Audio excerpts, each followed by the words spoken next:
That's true. Encourage him. But by all of the things, show your support. And there's also a website out there. That website is extraordinary.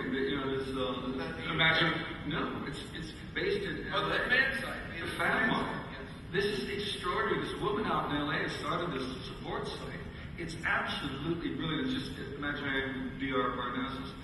And she's got people from all over the world sending their photographs saying, I'm from Brazil, I want to see Dr. Parnassus. It's absolutely brilliant. And that's the side of the web that I really love, when there's one or two really passionate people, they get something between their teeth, and they really can make a difference.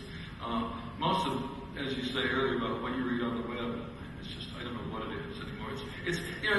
It's replaced the back garden fence, where it used to be just my mom sitting hanging up the laundry, talking to the lady next door. We're all my mom and the lady next door, and it's all gossip.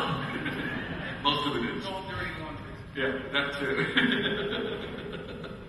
So that's yes.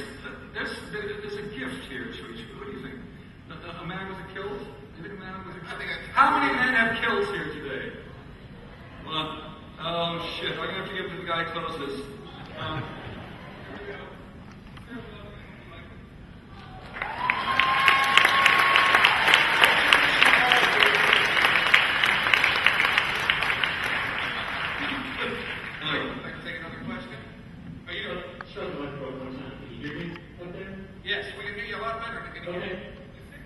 Yeah, okay.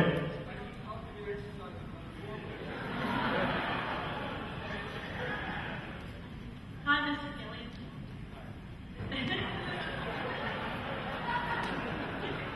It's an honor to meet you. Your work is fascinating because you have such a unique approach to filmmaking and art, and I was wondering who or what you would say has influenced you over the years.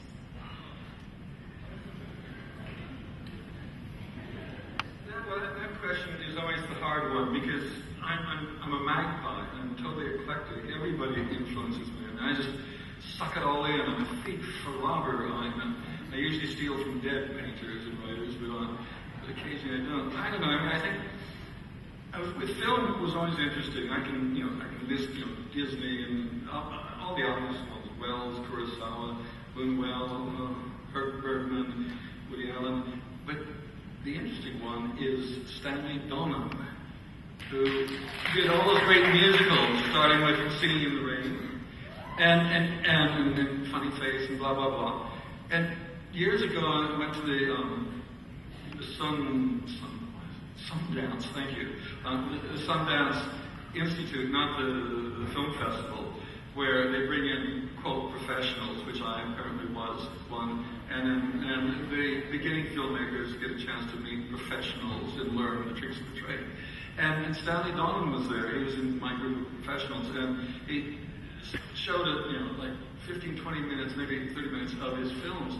And I suddenly realized the effect those musicals had had on me. They were just so wonderful, so romantic. The music was beautiful. And I said, Stanley, you actually ruined my life, because I believed those musicals to be true, that romance could be like that. And he said, if you think it's bad, I've been through 4 wives.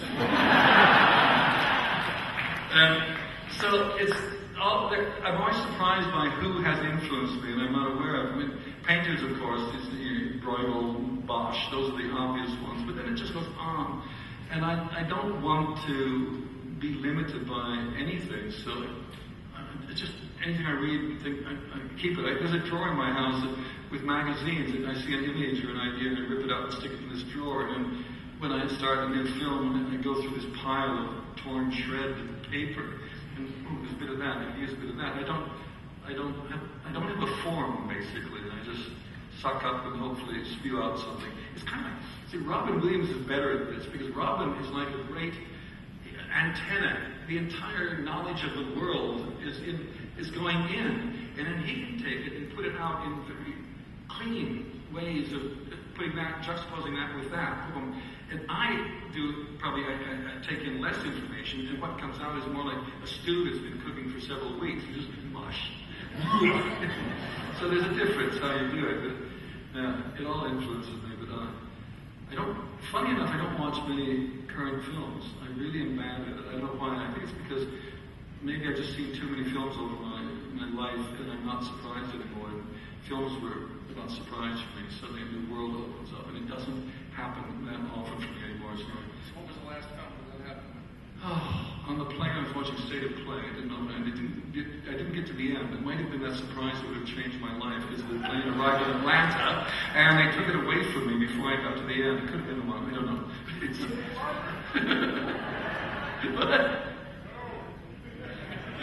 it wasn't. Oh God. Okay.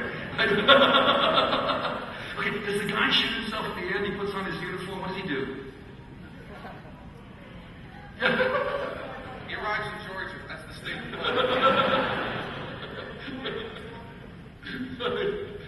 Okay. Is somebody else there?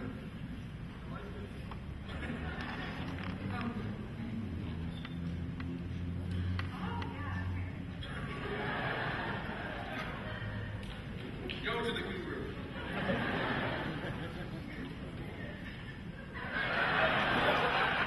I really love all your movies, but 12 Monkeys is probably one of my favorite. In college, I wrote a paper about the relationship between Vertigo and 12 Monkeys, and I was curious if you could talk about that a little bit, because I thought it was really great.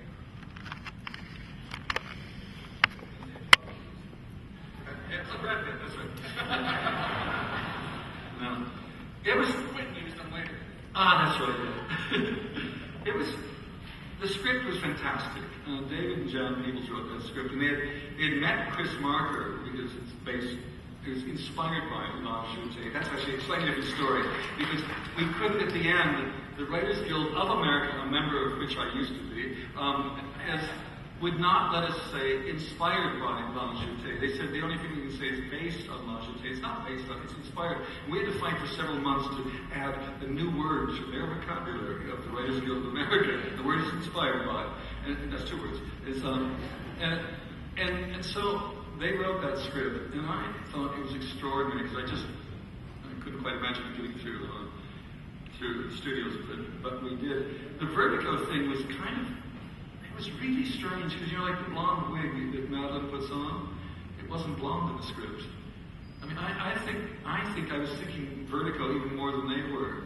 And even though I didn't even go back and rewatch Vertigo. I tend not to rewatch movies I've liked, because I prefer my version, my memory of that movie, as opposed to what it actually is.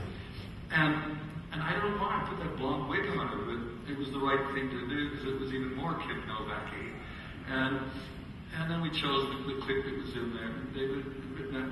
It's funny. I mean, what I like is when people like yourself write papers on this, because you actually think about it more than I do. Because I do things in a very, instinctive way. There's the connection. It's in the script, and these things actually seems to come out of me subconsciously, because I didn't plan it that way. And it was then when we suddenly shot it, I said, my God, I mean, Vertigo. And I think that's about all I can say about it. I haven't watched that film in, I don't know, 10, 15 years. When was it made? Yeah, a long time. Yeah. See, I prefer to remember what it was like, the film, not what it is. I better now go and check it, so when somebody asks me this question again, I can answer more coherently. Anyone has a DVD available? Okay. Well, I do like this kid.